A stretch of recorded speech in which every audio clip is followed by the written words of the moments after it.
Hello, cats and kitties. It's your friendly neighborhood headbanger here, Terry.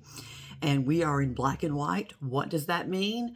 Black and white usually means we're doing a true crime video, and for sure that is what we are doing. My apologies for being away. We had the in-laws here most of last week, and actually that was really cool. I dig my in-laws. They're really nice people. The only thing that freaked me out a little bit is they are older. They are 89 and 95. I know, right? Because my husband has an older sibling. So they're a little bit older, and I freaked out watching them walk because they did that kind of shuffle walk, that older people sometimes do. And I was just waiting for one of them to fall, and it was freaking me out. But they didn't. They had a great time, and so that was awesome. And still dealing with a little medical issue, but getting that worked out. So yay. All right, where are we going? Where are we going? We're going back to Tennessee. I love Tennessee. Well, I live here, so I must love it. But we're going to Tennessee up to the northeast corner to a county called Sullivan County. Sullivan County is the fifth largest county in Tennessee by area, not by population, but by area. Sullivan County is huge. It has two cities in it, Bristol, Tennessee, and Kingsport. And it has, two major cities. I can't remember. I don't think Blountville is considered a city. That's the county seat, but I don't think it's considered a city. And that's neither here nor there. Anyway, it's got about 156,000 people in it. Large parts of it are rural, and it borders Virginia. So that's kind of what you need to know about Sullivan County. Now, in Sullivan County, there lived a guy by the name of Shannon Lee Beckner, and that's who we're going to talk about today. Shannon Lee Beckner went by his middle name, Lee, so that's what we're going to refer to him as for the rest of the video, Lee. Lee was born on June the 1st, 1968, and he, to the best of what I could find, grew up in Sullivan County. He certainly was in Sullivan County by the time he was in high school because he attended Sullivan South High School in Sullivan County, right outside of the city of Kingsport. By all accounts, Lee was liked by his peers. He was a big guy, 6'3", weighed almost 300 pounds, played on the football team. He was a lineman, as you might imagine. Pleasant personality, funny, was liked by his peers, was liked by his teachers. Nothing really out of the ordinary special about him. He was just basically a good old boy. Now, during Lee's senior year, I believe it was his senior year, the year was 1985. That could have been the last half of his junior year or the first part of his senior year, but I believe it was his senior year. Lee's girlfriend was in an accident and she was killed. And it was very sad, and a lot of people mourned her, and Lee especially mourned her. And many people would say that he was never the same after the accident and after her death. Many people would say that he refused to accept her death. He did not deal well with her death. He just wasn't the same person. And that began to show as the year began to progress. And on Lee's graduation night, which was in 1986, on his graduation night, he actually went and burglarized a house and stole some guns. Then, when being chased by the police, he fired at the pursuing police car. So, yeah, that was really unbelievable to people who knew him. They were just quite shocked. When he was brought in front of the judge, several people were there to say that he had no criminal record. He had a good record in school. He had a good record of attendance, tried in his classes. There were people that witnessed or testified as witnesses on his behalf, and so he applied for probation. Well, unfortunately, while the application for probation was being looked into, and Lee was out of jail during this time, he didn't have to go to jail, he was out. Unfortunately, during that time, Lee got involved in some other things. He got involved in grand larceny, aggravated assault, and he was busted for possession of marijuana. Now, I know these days being busted for marijuana is not that big of a deal, but there was a huge just say no to drugs thing in the 80s, in the mid-80s. And so being busted while on probation for, any drug, even marijuana, was considered a big deal. And then, of course, the grand larceny didn't help. That had to do with him receiving some stolen property, which were tires. And it was a little bit unclear as to whether or not someone stole them and Lee bought them knowing they were stolen, or if Lee was actually involved in the stealing of the tires. I really couldn't, that was kind of muddy in the research that I did in the court documents that I looked at. But regardless, his probation was granted for the burglarizing and shooting at the officer that he did graduation night. But then after it was granted, it was revoked immediately because of the grand larceny and the assault. So yeah, very possibly one of the most complicated probation given, probation revoked hearings in the world. Anyway, suffice to say that Lee had to go off and do some time because of that. In 1991, Lee was actually on parole. He was paroled from the grand larceny and the marijuana bust and the assault. And on May 5th of 1991, this is where our story really gets to the meat and bones. The weekend of May the 5th, 3 men, and I have to get my glasses on so I can tell you their names. They were Chad Melton, Charles Mabry, and I'm guessing that's how that's pronounced, and Rex Presley. And these men came up from South Carolina to Sullivan County to buy some weed, to buy some devil's lettuce. And they were going to take it back to South Carolina and resell it, mark up the price a little bit, make a little bit of a profit. So those 3 men came up to meet, that's right, Lee, and a partner of Lee's, Randy Gale Gordon, who I'm just going to call Gordon from this point out because that's the easiest way for me to remember it. So they come up and they're going to buy this fairly large portion of marijuana from Lee and Gordon. So Lee and Gordon take Mr. Presley and they say, you know what, you come with us to get the marijuana. We'll come back. We'll, talk money and distribution back at my house. Lee says this, and it's okay. All right, here we go. So Lee and Gordon drive Mr. Presley, Rex, to Unicoi County. Now, Unicoi County is right up against the North Carolina state line. It is mostly mountainous. It is extremely rural. There are 2 small communities in it. One is Irwin, the other one is named Unicoi. And it's not hard to get lost in Unicoi. So they tell Mr. Presley that they're taking him to Unicoi to get the weed. What actually happens is they stop the car in a secluded area.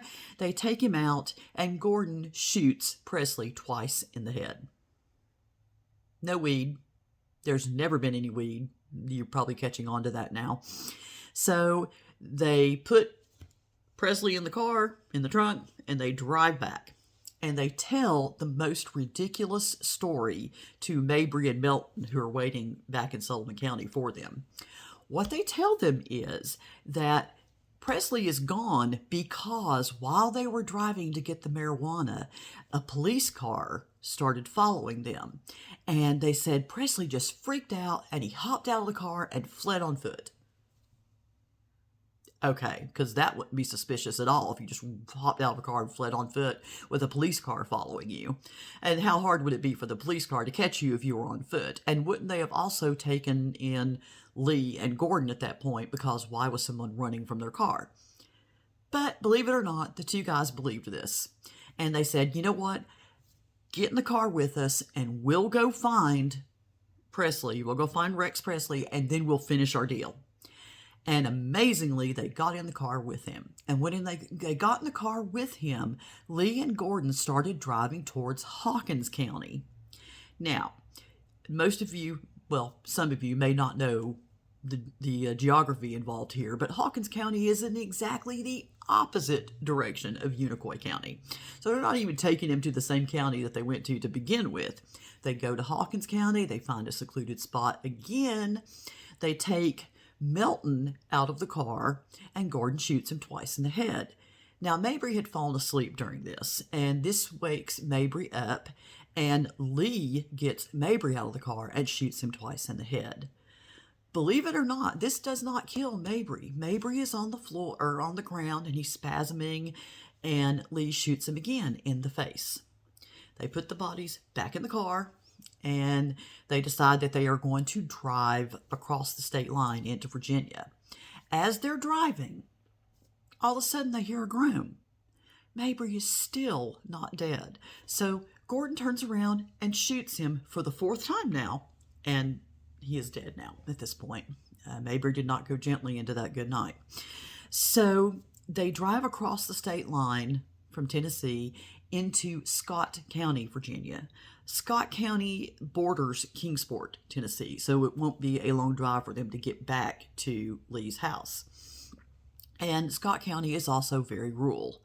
And they dispose of the bodies in Scott County. Not entirely sure exactly how they did that, buried in a shallow grave, or that wasn't really discussed in court records, but they do dispose of each of the bodies in Scott County. So they come back. They come back to Lee's house in Sullivan County near Kingsport, and at that point, they realize they have to get rid of the guys' cars because they have to make it as if the guys have never been there, they have to erase any trace of them. So they take the victim's car that they came up in and they fill it with gasoline and they light it and they literally torch it. They blow it up in a field, which again is not too hard to do in some parts of Sullivan County. All of these counties that we're talking about do have large rural areas in them. So it's not exactly difficult to find a space where there aren't a lot of people around. So the car has been torched. And Gordon throws away the gun that he used in the river, which I'm assuming is, they said the river. I'm assuming it's the Holston River because that's the river that runs through near Kingsport. And in the most of the area of East Tennessee. So he got rid of his in the river. And for some reason, Lee took his he threw it away near a town called Gatlinburg, which is like over an hour away. And I'm not exactly sure why he went to Gatlinburg. If he just wanted distance or if he was visiting Gatlinburg for some reason. But he threw it away near Gatlinburg, which is near the Smoky Mountains. So there was, mountainous area for him to get rid of it in. And I don't know that either gun was ever found. That wasn't mentioned. But what was mentioned was that they wound up getting $3,400 off of Presley. They got the money off of Presley after they shot him. They already had the money when they went back to Mabry and Melton. So that was taken care of. They split it equally among themselves. So both Gordon and Lee got $1,700, and they spent it on drugs and alcohol. So, I don't exactly expect them to set up a 401k or something, but they used it all on drugs and alcohol, and not terribly surprising because in the probation hearing that where Lee's probation was revoked, they mentioned that he had become a pretty heavy drug user, that he abused Valium and Xanax and marijuana. And so not a big surprise that he and Gordon would be spending their ill-gotten gains on drugs and alcohol. Well, eventually this was all going to get out, partially because Lee and Gordon didn't do a whole lot to keep it quiet, and because the friends of the three men who came from South Carolina wondered why they never came back. So, of course, Gordon and Lee are both arrested, and we'll leave Gordon off to his own now and talk about Lee at this point. Lee was sentenced to life, not life without parole, interestingly, but life, 3 life sentences.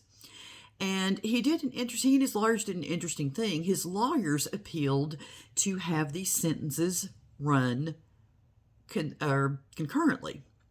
Concurrently means they are all running together at the same time.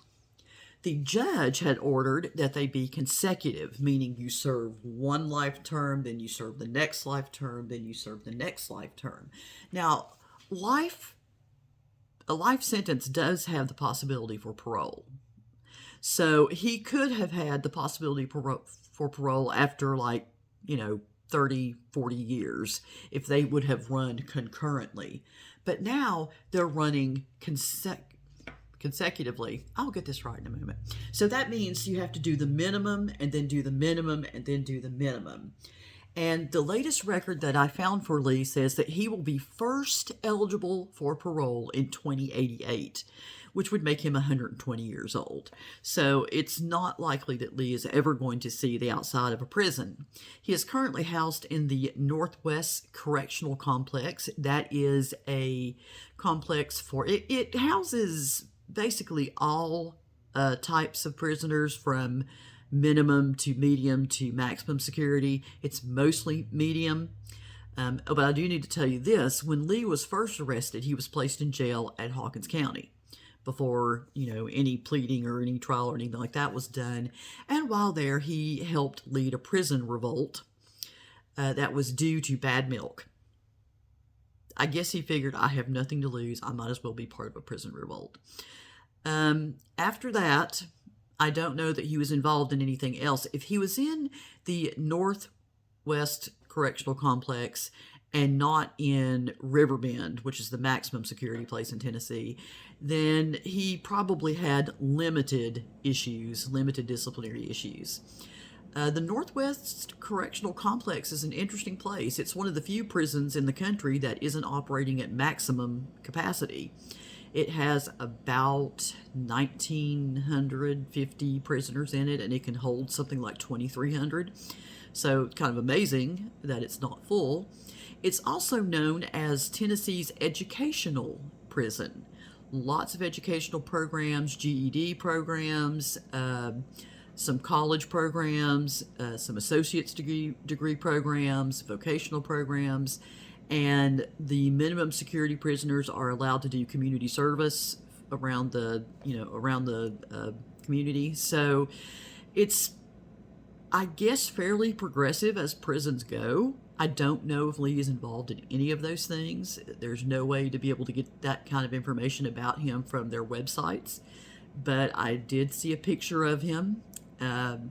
Lee's, like I said, big boy, 6'3", almost 300 pounds.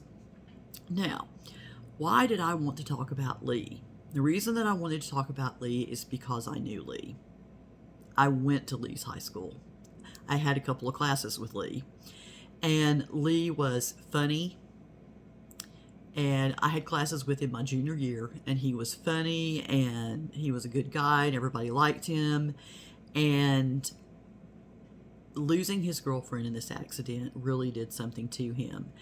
And I don't know if he used drugs before she died. Pot is a very, very common thing in my area of Tennessee.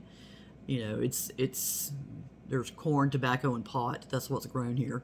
So it's very common here, and it's very, very possible that he smoked pot. I don't know about the others. But he just wasn't the guy. If you would have told me that Lee was going to be involved in the deaths of 3 people and stealing from them, I would have laughed at you. I would have not thought that that would ever have been true. And one of the reasons I wanted to do this story is I felt, while I do think Lee is absolutely responsible for what he did, I mean, we can't just say that we're not responsible for things because bad things happen to us. I don't believe that's true. But I do believe that had mental health been more readily available, had mental health services not had the stigma that they had attached to them. Because remember, I was in the hospital for mental health services just 2 years after Lee graduated, and they really weren't a whole lot better. I was afraid to tell anybody that I was in the hospital for my eating disorder. I was afraid to tell anybody I was getting mental help. A lot of families saw someone in their family getting mental health as a stigma. My parents wouldn't tell anybody I was in the hospital. I don't know if Lee's parents sought mental health for him. I just know that the services that were provided, even if they had, probably weren't that good. And it's one of the reasons I'm a huge mental health advocate. And you know as well as I do that so many people in prisons have mental health issues. There's a saying in New York that the largest mental health institution is Rikers Island. So I just wonder if he could have gotten some, intensive therapy and some help if some of what happened could have been avoided. And it makes me sad. It makes me sad to think that this is what happened. But that is the story of Lee. Like I said, Lee is still incarcerated at the Northwest Correctional Complex. I saw a picture of him, his inmate picture. He hasn't changed that much. Looks like he might have slimmed down a little bit. I don't think he's quite close to 300 anymore. But yeah, that's the story of Lee. And I hope that you guys are doing well, and I hope that you're safe. And my next video is probably going to be a haul, because I've gotten some stuff from Bath & Body and a few little makeup products, and you know how I love to show off my Bath & Body stuff. And it is probably going to be an ASMR whisper, because I haven't tried one of those yet, and I know that there are guys out there that like my soft-spoken, but I feel like I just have to try it. So if you like soft-spoken better, let me know when I publish that video. You guys take care of yourselves, and I'll see you in the next video. Bye-bye.